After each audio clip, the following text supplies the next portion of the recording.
Bien, buenas tardes de nuevo. Tenemos que continuar porque el tiempo apremia, evidentemente. Ya llevamos un cierto retraso sobre los tiempos que habíamos programado. Y me toca ahora presentar a una persona que no necesita presentación en el mundo, ¿verdad?, del vino de nuestra ciudad y más allá. Pero bueno, hay que hacerlo, ¿no? Carmen Borrego Pla. Ella es doctora en Historia, profesora titular de la Universidad de Sevilla, en el área de Historia de América. Participa en diferentes proyectos de dicha universidad, como el municipio indiano, relaciones interétnicas, económicas y sociales, y en otro que se llama Élites urbanas en Hispanoamérica, México y el Caribe en el siglo XVIII. Sus publicaciones son numerosas y creo que muy conocidas, por lo cual simplemente voy a hacer referencia a dos de ellas, ¿no? Digamos la más reciente, al menos que yo tenga recogido por aquí, 2010, Cartagena de Indias, y en años sucesivos, que comenzaron el año 98 y terminan en 2009, las tres ediciones, los tres tomos, ¿verdad?, que corresponden al Jerez Hacedor de Culturas. Evidentemente, pues no vamos a detenernos en hacer un listado que, bueno, cualquiera de ustedes puede consultar en la extensa bibliografía sobre la profesora Carmen Borrego Pla. Ella nos va a hablar sobre el Jerez en la travesía magallánica, los laberintos oceánicos. Muchas gracias, doctora Borrego, y cuando usted quiera. Bien, buenas tardes. En primer lugar, darle las gracias a la organización por haberme invitado a participar en este congreso. También quiero advertirles a todos ustedes que lo que estamos repitiendo aquí hoy, pero más resumido de otro perfil, ya lo hicimos en la Cátedra del Vino, pero a petición, este año, pero a petición de don Manuel Barea. Bueno, pues vamos a intentar de alguna manera atar los nudos hoy y repetirlo de otra forma y ampliando texto. Bien. Entrando ya en el tema que nos ocupa, podríamos decir, un momentito por favor, un momento porque esto está un poquito como loco hoy, eso es. Podríamos decir que la óptica que he utilizado yo, o que quiero utilizar yo en esta ponencia, es una óptica lo más global posible, porque a mí los cortes verticales en historia nunca me han gustado. La fecha y el dato pienso que se queda corto, te falta horizonte. Y entonces me gusta, bueno, pues de alguna manera, en este caso lo he hecho así, estudiar el Jerez y su entorno. En su entorno, porque mucho de ese entorno se está dando hoy día y no nos damos cuenta. Y me parece que es importante de alguna manera detenernos en ello. Y hay una segunda parte del trabajo que, bueno, porque el Jerez, como se trataba de los territorios atlánticos, pues claro, yo trabajaba, he tomado esta ponencia. Y como el Jerez no se quedó, no dio la vuelta al mundo, se quedó a las puertas del Estrecho de Magallanes, lo que se llama la circunvinación, que es donde se las trae, la circunvinación no se dio, pero con Magallanes y Cano, pero sí se dio unos años más tarde, de otra forma, de otra manera, pero llegó al escenario donde habían estado sus compañeros de navegación. Y ese escenario, a su vez, rebota a través de Cuba en el vino de Jerez en 1920.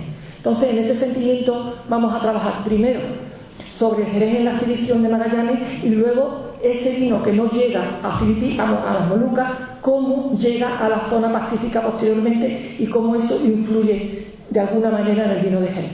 Vale. También, evidentemente, por el tiempo de que disponemos, vamos a trabajar sobre todo con conclusiones y reflexiones que a mí me produce el tema, ¿no?, para tratar de evitar problemas, ¿no?, de tiempo. Bien, bueno, esto es un planiferio de Frank de Witt, de Buda, que es del siglo XVII, pero me pareció importante para que viéramos la concepción del mundo en aquellos momentos, ya más tarde de la vuelta al mundo, pero bueno, es lo que tenemos más cercano, y aparte de eso, que esté completamente, aunque no muy bien hecho, pero completamente recogido el mundo. Se coge, bueno, además también muy curioso, los dos casquetes polares que están ahí y las 4 estaciones que están colocadas en forma metafórica. Pero bueno, a lo que vamos, la primera cuestión es que el comienzo de esta historia, bajo mi punto de vista, empieza no en 1518, en 1519, sino en 1518. Es cuando se firman las capitulaciones entre el futuro Carlos V y Magallanes. Vale. Pero no va solo Magallanes, que es lo interesante, sino Magallanes y Ruiz Falero, los dos de Oporto. Y ya adelanto que la denominación de origen hermana de Oporto tiene mucho que ver en todo esto que estamos tratando. Bien, Ruiz Falero es uno de los más grandes geógrafos que hay en aquel momento en Europa, ¿no? Y este Ruiz Falero es el que convence, los razonamientos geográficos son los que convence a Carlos V de firmar la capitulación. El problema era que se quería llegar a las Islas Molucas, no que se quería dar la vuelta al mundo, sino que se quería llegar a las Islas Molucas. Y el problema estaba en que, señalo aquí, a ver, sí, el problema estaba en el Tratado de Tordesillas de 1594, a ver, por aquí, que había creado un meridiano ficticio por el cual estaba a 370 leguas al oeste de las Azores.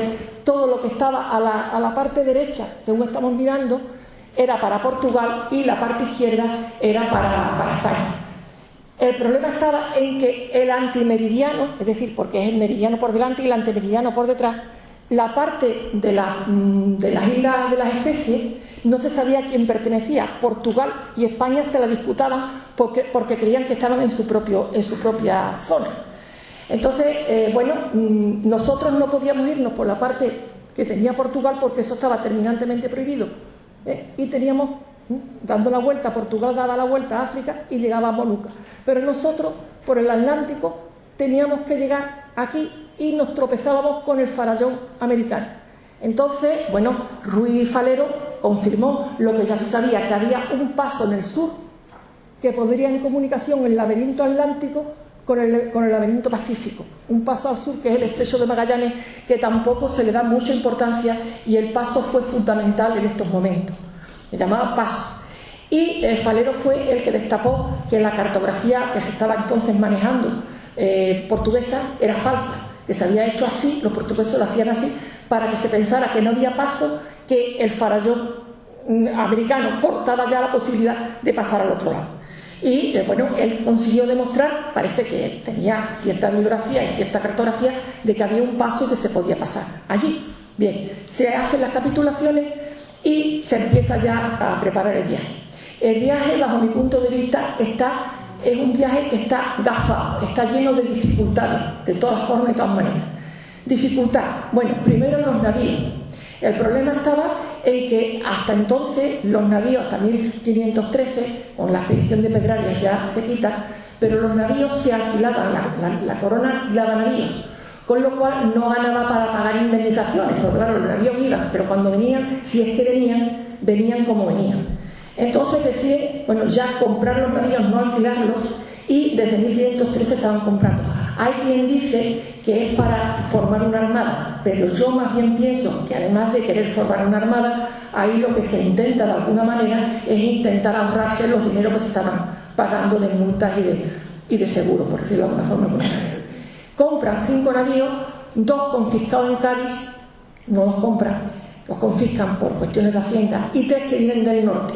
De todas maneras, los navíos no tienen que ser una cosa maravillosa, porque están un año entero en las atarazanas de Sevilla arreglando todo el maderamen que traían. Bien, eso por una parte. Por otra parte, la tripulación tampoco, el enganche de tripulación fue nada fácil. Bueno, pues porque antes había salido, un año antes había salido la expedición de Díaz de Solís, que quería buscar el paso, pero que se había confundido y se había metido por el Río de la Plata. Se creía que el Río de la Plata era el estrecho de Magallanes. No había quedado ni uno vivo porque los indios habían acabado con ellos. Y además había otra cuestión, y era una enfermedad que no sabemos a qué se refiere, si es lepra, si es escorbuto, la llamada enfermedad de Luanda, que decían que todos los que pasaban cerca del continente africano pues la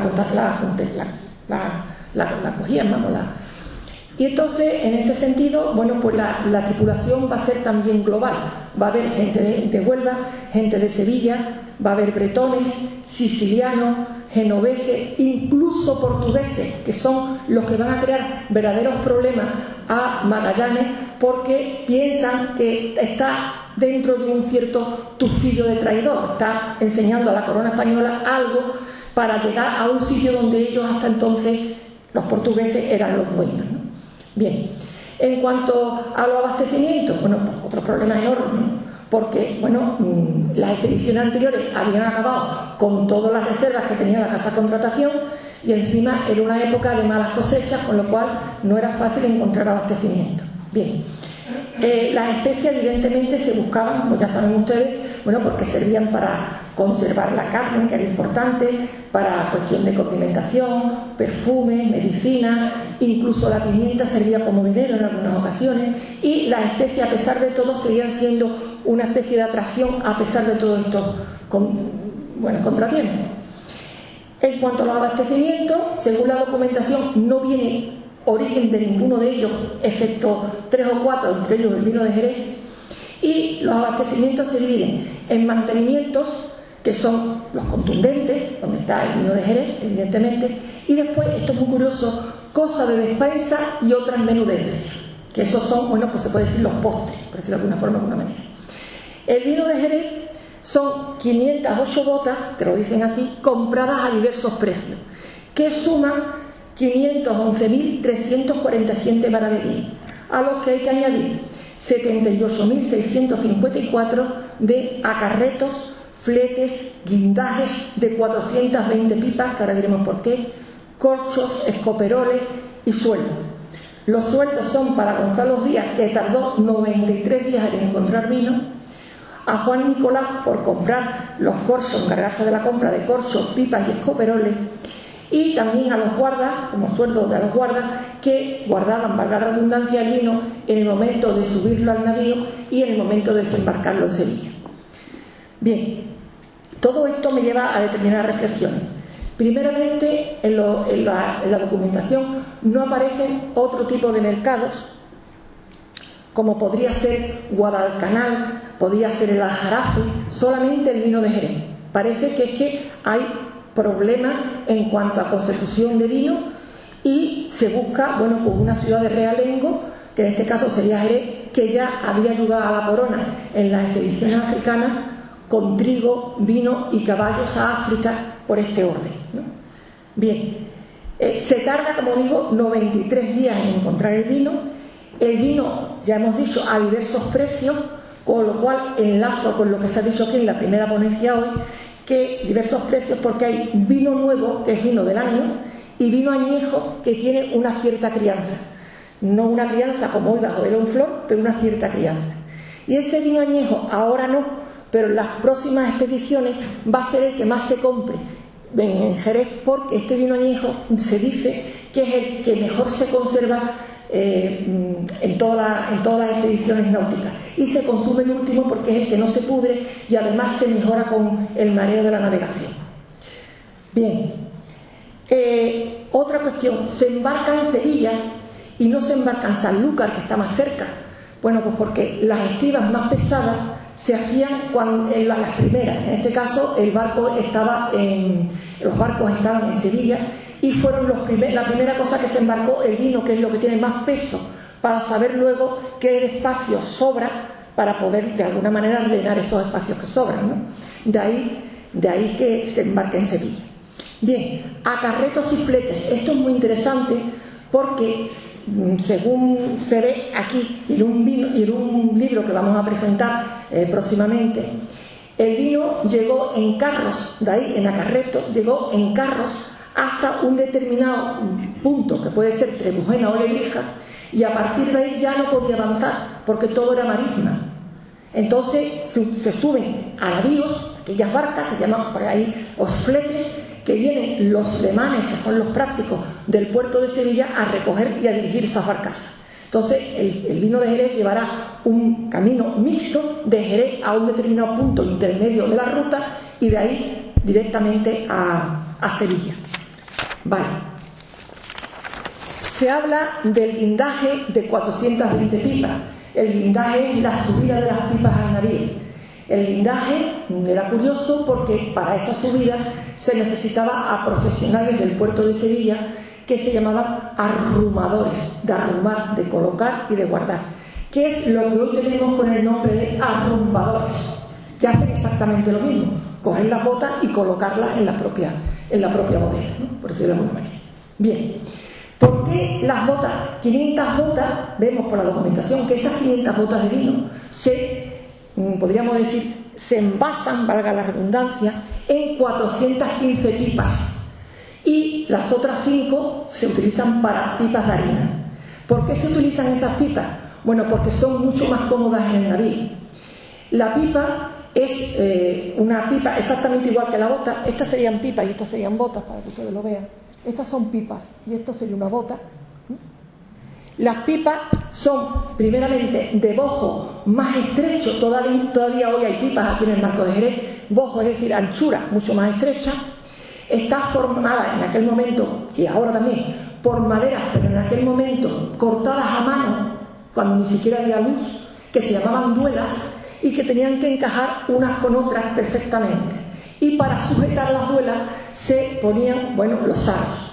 Estos aros normalmente podían ser de hierro, pero el hierro, aquí en la expedición casi todo es hierro, pero normalmente el hierro se ponía muy pocas veces porque era muy caro, se utilizaba para herraduras, para armamentos, etcétera, etcétera. Y entonces lo que se utilizaba era lo que se llamaban liazas, que lo veremos luego, que son cañas, una caña, aquí fundamentalmente caña de adelfa. Pero de todas maneras en la expedición van a ir con sus aros correspondientes. Y estos aros se pegan, por decirlo de alguna manera, se pegan a la madera por los estoperoles, que los estoperoles son estos clavos que hay aquí, gruesos, de cabeza muy gruesa y de cuerpo mediano, que hacen que el aro, claro, se pega a la madera pero se clave con él. Las liazas no necesitan nada porque es caña, pero el hierro sí necesita algo que ayude. Y estos son los estoperoles o escoperoles, las dos formas parecen. Bien, la pipa, igual que la bota, se tapaba con los fondos, que se llama, que son circunferencias de madera, los fondos. Y aquí arriba hay una boca, que aquí no se ve, que es para llenar el vino. Y se tapaba con corcho. Ojo, porque los corchos son muy importantes en este momento porque desbancamos totalmente a la historiografía francesa. Los franceses pensaban que los corchos no aparecían hasta finales del 17, principio del 18, y aquí ya con Pedrarias Dávila en 1513 están los corchos tapando, corchos y vitres, es decir, la loneta y encima el corcho. En este caso aquí solamente hay corcho, o por lo menos a mí nada más que se me da corcho. Bien, las pipas, ¿por qué las pipas? Bueno, porque las pipas son más cómodas de manejar y aparte de eso te habían puesto de moda porque era el oporto. Llevaban los oportos por barcazas por el río Duero, que han llegado esas barcazas llenas de pipas de oportos, han llegado hasta nuestros días. Aquí hay una foto de hace unos años, pero bueno, en donde se ve las pipas llegando por el río Duero hacia el propio Oporto. Ya dije yo que Oporto tiene mucho que ver en estas circunstancias. Problema que se nos presenta, que hasta ahora no hemos podido decir. Bueno, pues el problema del volumen. Son las 500 botas metidas en 415 pipas, quiere decir que la bota no tenía las 30 arrobas que se pensaba que tenía y que tenían orden de que tuviera, sino que son más pequeñas y entonces la pipa absorbe. La pipa, según Archivo General de India, hay embarques que van de 27 arrobas y media y otros embarques que van con 30 arrobas. No sabemos exactamente aquí qué tipo de pipas se utilizaban, pero sí es cierto que la bota no va a tener las 30 arrobas que daba como orden el Consejo Consistorial de Jerez, sino que eran mucho más pequeñas y que además las ha habido en el marco. Concretamente la bodega Domé, desde su época fundacional, tenía botas muy pequeñas, de unos 20-25 arrobas, que son las que yo me imagino que irían allí y se traspasarían a las pipas correspondientes. Como se ha discutido tanto, que si odres, que si pipa, que si... Yo les puedo decir, según la documentación, la nave unida 94 pipas y media San Antonio 90, La Concepción 89, La Victoria 82 y Santiago 60. Pipas de vino de Jerez. Bien. Otra cuestión, bueno, antes que nada he hablado antes de las lías, que son los arcos, pero de caña de adelfa o de caña cualquiera. Todavía se da hoy en día y aquí hay una prueba. Miren, estas son las lías. Las liazas, perdón, las lías no, perdón, las liazas.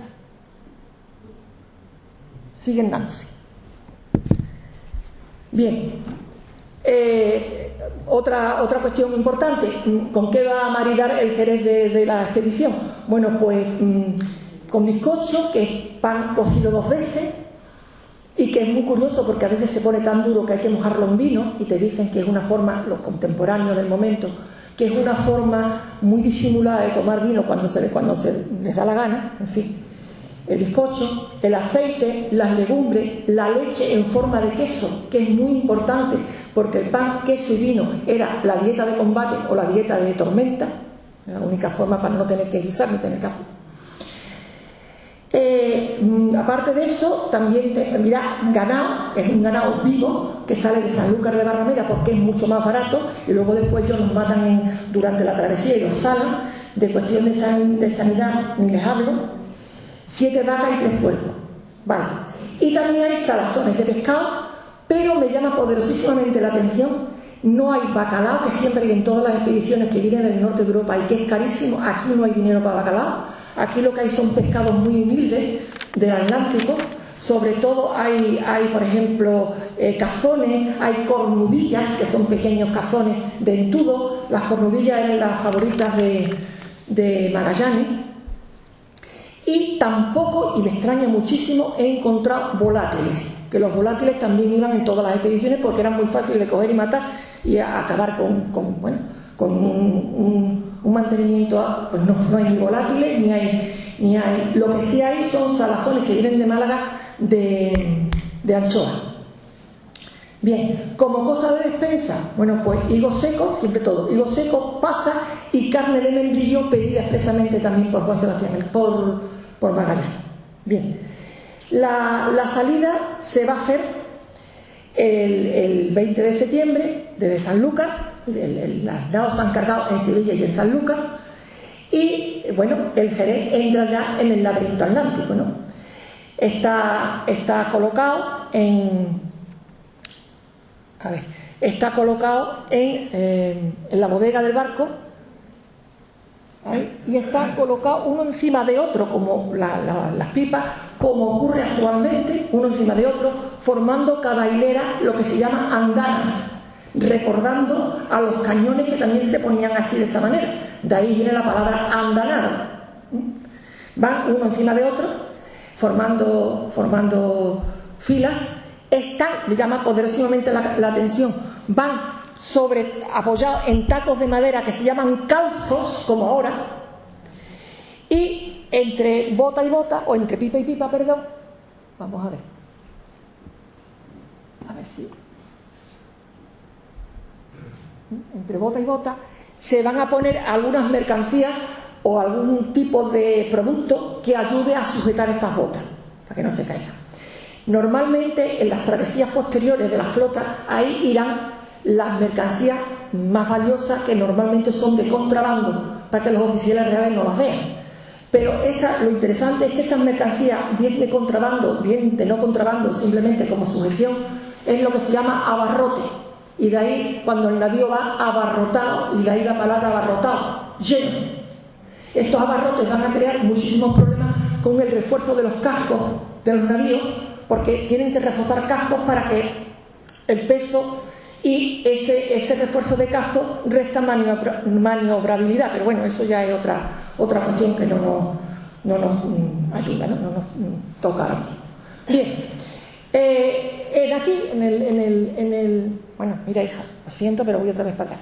En la bodega, el Jerez se da a encontrar en este laberinto atlántico que, bueno, tiene un rey. El rey es el despensero racionero, que es el que da las raciones correspondientes a cada persona. La amistad de este racionero significa tener una buena ración de vino, y la enemistad, pues ya sabemos, ¿no? Parece que era 1 litro por persona en teoría. Después, cuando va disminuyendo el abastecimiento, ese litro se va disminuyendo. Este despensero racionero, que llevaba, para demostrar su importancia, las llaves de los pañoles en el cinturón. Los pañoles son los espacios donde hay alimento, pero que no es la bodega principalmente. Bueno, pues un racionero despensero normalmente recompraba a los marineros parte de la ración de vino, porque ellos no se tomaban 1 litro de vino al día. El litro de vino se daba porque era como una especie que era lo que se decía el primer día, era un alimento. Pero no se lo consumían entero, y entonces lo que hacían es revenderlo a este despensero racionero, que a vez revendía a quien así se lo pidiera y según el precio que él pusiera.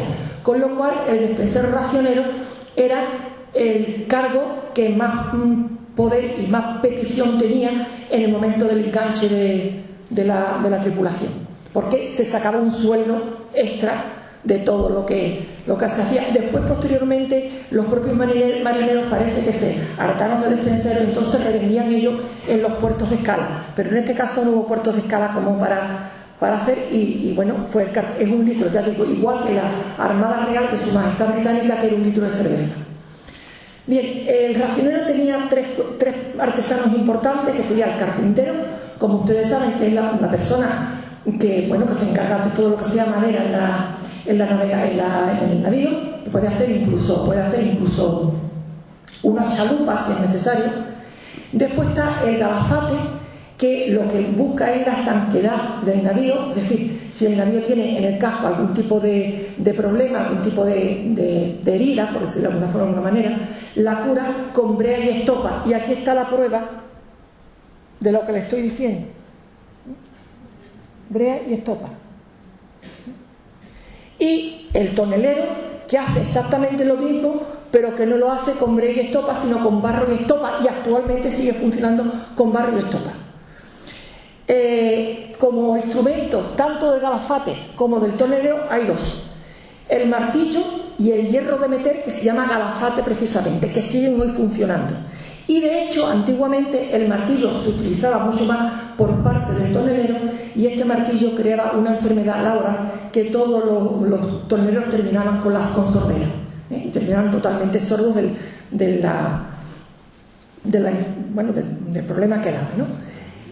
Como me parece que es importante decir los toneleros que iban en la expedición, porque por respeto a esta colectividad que está muy olvidada, que sin embargo sin ellos no hubiera podido hacerse esto, sería Francisco Martín Sevillano, del barrio de Santa María, de servicio en la Trinidad, barrio de Santa María donde está la catedral; Juan de Oviedo Sevillano, del barrio, que he dicho antes, de la Carretería, en la nao San Antonio; Juan de Córdoba, sanluqueño, el único que va en la Victoria; y Pedro Pérez Sevillano, de la calle Ginios, que todavía actualmente existe y que va de servicio en la Concepción.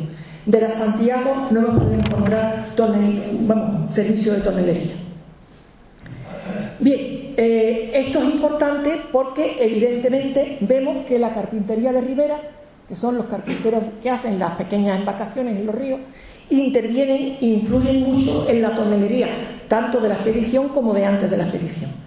Ahora bien, el origen de esta tonelería es importante, y aquí lo tenemos. El origen de la tonelería serían las salazones de atún, en este caso de atún, de conil del duque de Minas Sidonia. Aquí están los atunes colgados, aquí se están troceando, salando, y hay unos pequeños barriles de conserva que están aquí, que tropiezo con aquí abajo, que son los que dicen que fueron el origen de la tonelería. Los pequeños barriles de salazones, en este caso de atún. En Huelva eran salazones de anchoa, y de hecho los pinzones eran grandes exportadores de este tipo de salazones, y precisamente de ahí su dinero y su ayuda a Colón, por ejemplo, ¿no? Bien, de hecho también, para seguir más la importancia de esto, pues el ayuntamiento de Jerez, desde 1483, daba orden de que no hubiera ninguna bota con madera asardinada. O sea que ya te están diciendo que la madera que se utilizaba para los embalajes de sardinas, bueno, pues que no se utilizara para vino de Jerez ni para algo que pareciera. Y de hecho, actualmente, ya no tanto, pero hasta hace 20 años, tenemos la famosa, sardinas de casco, que son las que se vendían arenque en una especie de cabeza de bota. Entonces, es curioso porque la carpintería de Ribera influye enormemente en la tonelería y también en la tonelería de la expedición, evidentemente, y también el origen de esto parece en la conserva de salazones de la zona de la bahía, ¿no? En 1521 llegan, en noviembre de diciembre de 1521, llegan al estrecho de Magallanes, se han acabado todos los abastecimientos y ellos se limitan a comer, están por aquí, de los intercambios que hacen con los indios que se llaman patagones. Los patagones se llaman así porque los españoles le pusieron patagones porque eran muy altos y tenían los pies cubiertos de una piel de oso y para ellos, bueno, pues decían patagones. También hay quien dice que se llamaban patagones porque Patagón era un monstruo que salía en una novela de caballería muy importante que se llamaba Esplédian, que estaba entonces de moda y que, bueno, la gente posiblemente también pudieran llamarse patagones por el recuerdo. Jerez ya se va a quedar a las puertas del Pacífico, se encuentra el paso del sur, pero Jerez ya ahí se queda. No hay abastecimiento, se supone que no es Jerez, ¿no? Si no hay abastecimiento. Y Pigafetta, el que hace el diario de circunnavegación, pues dicen que no hay, bueno, pues será que no hay. Bien, pero el problema del Jerez, como pasa en tantas cosas, el problema no es llegar, el problema es saber llegar. Y ahí no puede llegar. Y en 1529 todo lo que había hecho, bueno, pasan ya al laberinto del Océano Pacífico, que como siempre digo, vaya gracia llamar a eso Pacífico, pero bueno, pasan al laberinto Pacífico. 1529 dan la vuelta al mundo porque no tienen más remedio, los barcos se le quedan varados, no pueden volver para atrás y lo que tienen es que avanzar. En 1529 el Tratado de Zaragoza da y reconoce las Molucas como portuguesas, pero se nos queda el pico de las Filipinas, que esa sí está dentro del meridiano que yo decía falso, el antimeridiano que pertenecía a España, ¿no? Y desde ya México y la corona española están mirando esta zona de las Filipinas a ver de qué forma se puede llegar allí. El problema estaba en que los barcos salían, pero se quedaban totalmente varados, no había vuelta para atrás. Y por fin, bueno, interesaba muchísimo Filipinas, esto es muy interesante, interesaba mucho Filipinas, no solo porque era rica en clavos, sino porque era la puerta de entrada a China. Y esto nos ha trabajado mucho y yo solamente hago una pequeña incursión porque no es mi especialidad el Oriente, pero de todas maneras era la puerta con tanto China. China en aquel momento estaba en manos de la dinastía Ming, que ya había olvidado toda su historia y todas sus tajanas bélicas que tenía, y estaba como si fuera una Florencia del siglo XVI, ¿no?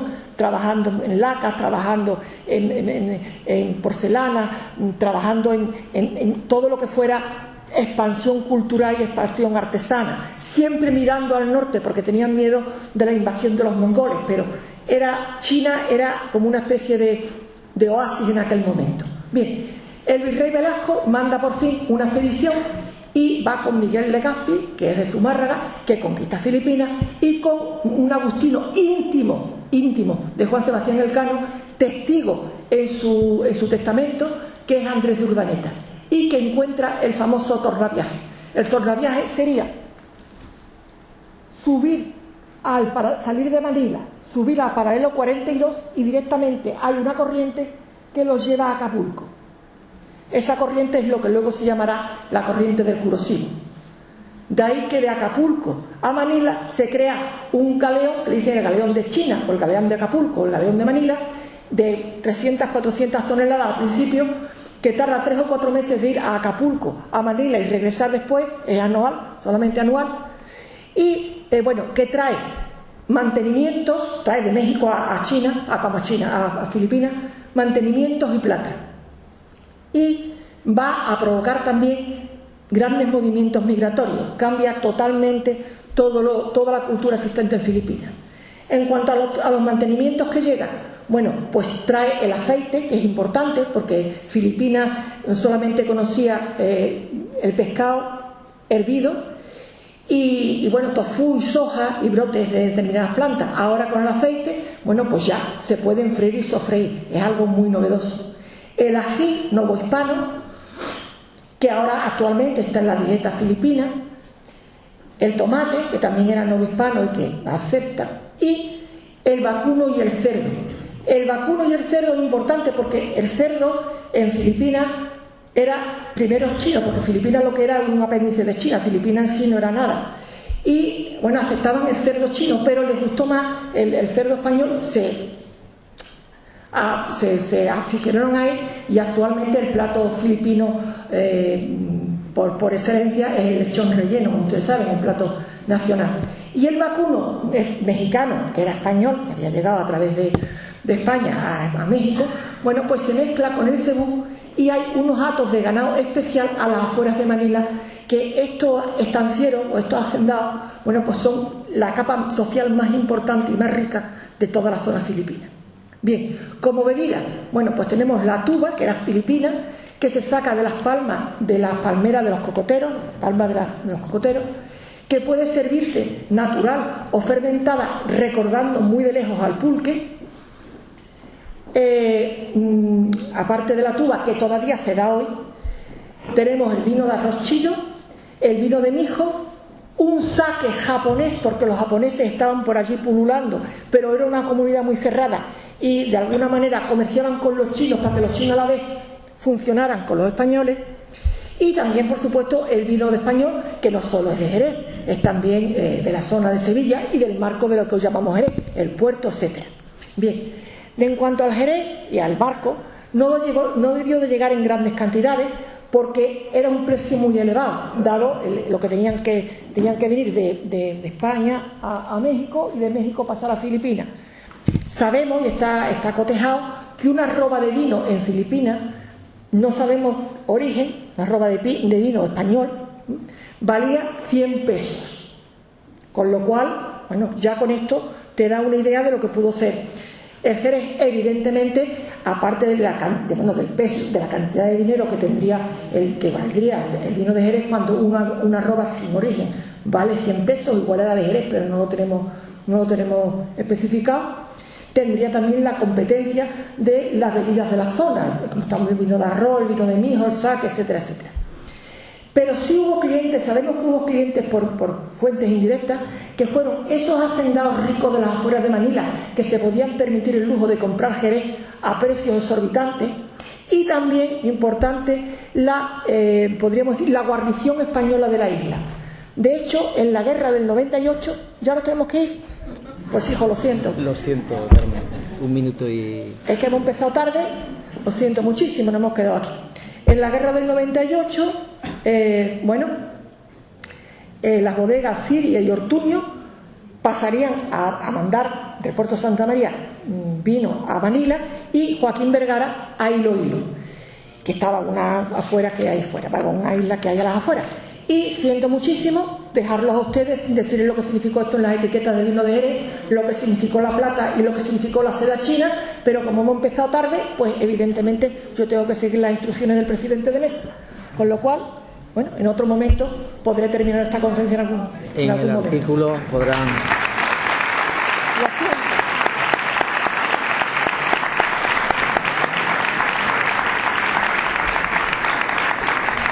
Muchísimas gracias a Carmen Borrego por su comprensión.